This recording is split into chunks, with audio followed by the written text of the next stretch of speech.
Lok Sabha first debated and adopted the Protection of Human Rights Bill. One of the first speakers in support of the legislation was my distinguished predecessor as Member of Parliament for Thiruvananthapuram, Mr. A. Charles, the only other person, apart from myself, who has won 3 elections to this House from that seat. So as a successor a few times removed, sir, I'm very proud to stand here to defend the spirit of the National and States Human Rights Commissions. Sir, in November 2016, the report of the United Nations Subcommittee on Accreditation, or the SCA, had raised several serious concerns about the manner of functioning of our National Human Rights Commission. And the UN therefore deferred the process of accreditation for India on the ground that we were not fully complying with the Paris Principles as adopted by the UN General Assembly in 1963. I beg your pardon, 1993. To minimize the international embarrassment, the central government promised to reform the NRHC, the National Human Rights Commission, and based on this assurance, we were recredited as A in 2017. This is why the government has brought the bill to Parliament. So the entire logic of this bill is to fulfill the assurance given to the international community that we will strengthen our Human Rights Commission, reform it in a way that matches the requirements of the Paris Principles. Now, as lawmakers, sir, we have to be concerned about whether the bill does what it is intending to do, or what it is supposed to be intending to do. Does the bill live up to the Paris Principles? And does it truly strengthen the Human Rights Commissions in defending our citizens' fundamental rights, sir, as enshrined in our Constitution? And I'm afraid this bill fails on both counts for 6 specific reasons that I would like to place before this House. The first and most important, sir, is lack of autonomy. The fact is that the most essential feature of the Paris Principles is having an autonomous and independent Human Rights Commission in a country. None other than our own Supreme Court has observed that the National Human Rights Commission is a toothless tiger as the government ignores its recommendations and directions. So as of March 2017, there were 32,085 cases pending with the Commission. 29,548 were pending either for want of reports from the authorities concerned or the reports received being pending for consideration by the Commission. Now, if the authorities are not reporting to the Commission, sir, the Commission itself had acknowledged and it had requested the government to vest it with powers of contempt to punish civil servants who do not follow the Commission's directions, especially those who fail to submit independent reports on time. The bill completely ignores this recommendation. This is what the Human Rights Commission itself has asked our government to do. Our government has ignored it. Now, the Secretary General of the National Human Rights Commission is a member of the government, and the investigation teams consist of policemen from various state governments. The SCA had encouraged the government to open up the post of Secretary General to persons who may not be civil servants. For example, lawyers with human rights background, to diversify investigating teams by including persons who are not part of the police force. But none of these suggestions has been addressed by this bill. It would have been very easy to do it. The UN would have been very happy because it would show that we are doing the best international practice. We have not bothered to do that. This is just merely more bureaucrats, more police, more government control. Second objection, sir, out of 6, is a reduction of tenure. The bill reduces the tenure of chairpersons and members from 5 years to 3 years without providing any explanation or reasons for doing so.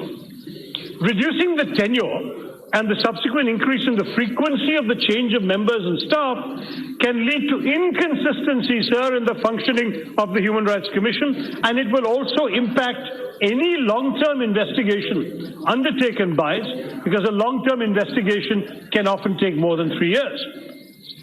Number 3, sir, re-eligibility to hold office.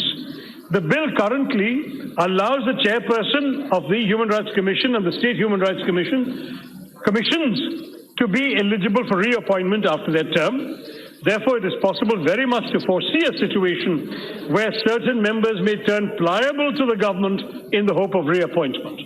Sir, the normal practice around the world is to have longer terms but fixed one term so that no one has any desire to satisfy the government in order to be reappointed.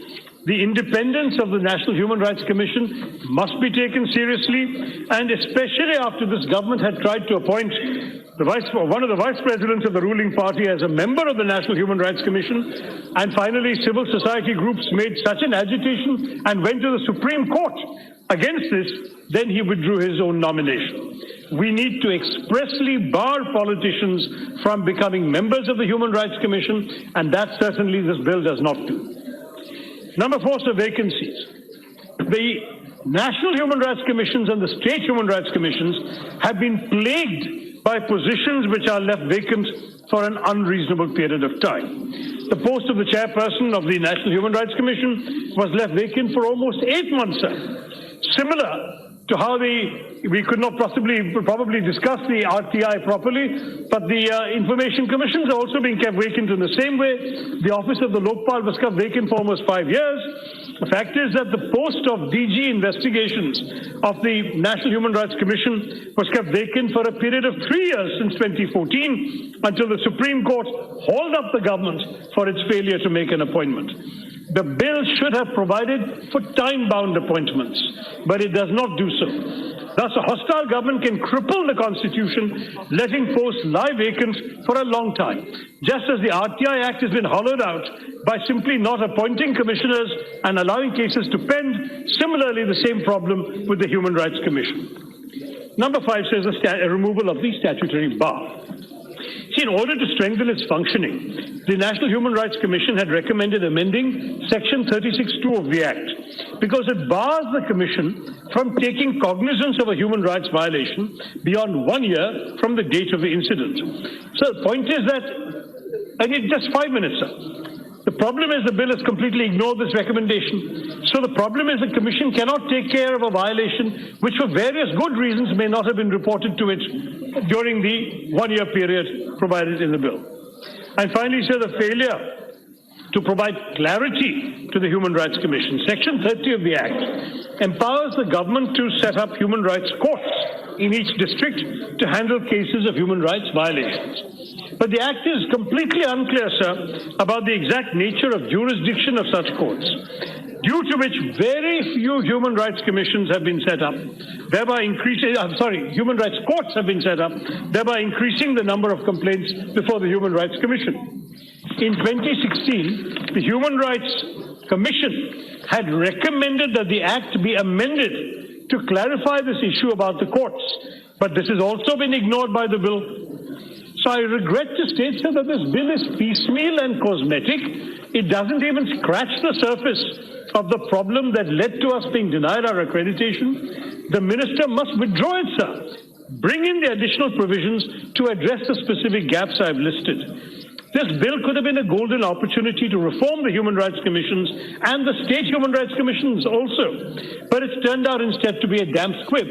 More worrying, sir, when the United Nations Subcommittee looks at all of this, there is a real fear we will face an international embarrassment. I want to say to the government that we've had a situation where a special monitor of the National Human Rights Commission, my old friend Sri Harsh Mandar, had visited Assam and prepared reports which revealed large-scale human rights violations in the detention centers that house people deemed to be foreigners. It is said that 2 of these official reports were forwarded to the center, and 1 independent report he prepared has been released to the public. But these reports were ignored by the government. He's now resigned in protest. Now, sir, I have received a confirmed list, sir, of 57 people. 57 people in Assam who have committed suicide, sir, because the NRC has excluded them. Ironically, sir, a majority of these people are Hindus, and they have committed suicide. And I want to say to this government, are they conscious of the fundamental concerns relating to the non-inclusion of the citizens of India in the NRC list? Many cannot prove. Even there are ministers who cannot prove their birth date or their college degrees. How can you say that people should be excluded from the basic rights of this country because they cannot prove their birth date? It seems to me, sir, that that these are people who seem to believe that for their lifetime they've had a right to remain in India, and it's a flagrant abuse of human rights. I want to ask the Minister, if you're not going to take any action on the basis of human rights reports, special reports of this nature, then ultimately, sir, what is the purpose of claiming you're reforming the Human Rights Commission? I'll conclude in a minute, sir. I just wanted to say that it's ironic that we are speaking about strengthening the Protection of Human Rights Act just days after the International Commission of Jurists condemned the attempt of this government to stifle the voices of two of the most famous, well-known, internationally recognized human rights defenders in our country, two senior advocates, Indira Jaising and Anand Grover, who've been in the forefront of defending the rights of pavement dwellers, cancer patients, women, sexual minorities, and other vulnerable sections of society. At a time when the Harvard Law School was honoring the human rights lawyer Sudha Bhardwaj for her work, our government was busy arresting her and other activists.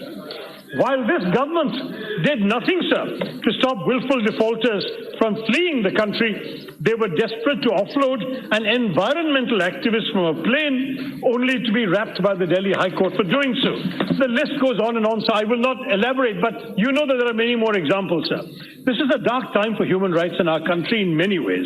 I urge our human rights defenders to continue fighting as the conscience keepers of our nation. I urge the government to ensure that the international standards you need to reach in conformity with the Paris Principles and the spirit of the Paris Principles should be reflected in the bill that you bring. I suggest you take it back.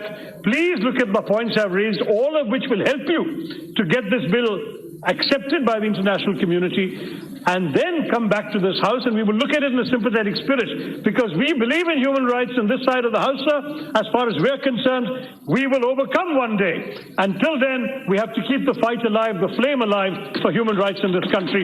Don't try and extinguish the flame, gentlemen on the other side. Thank you very much.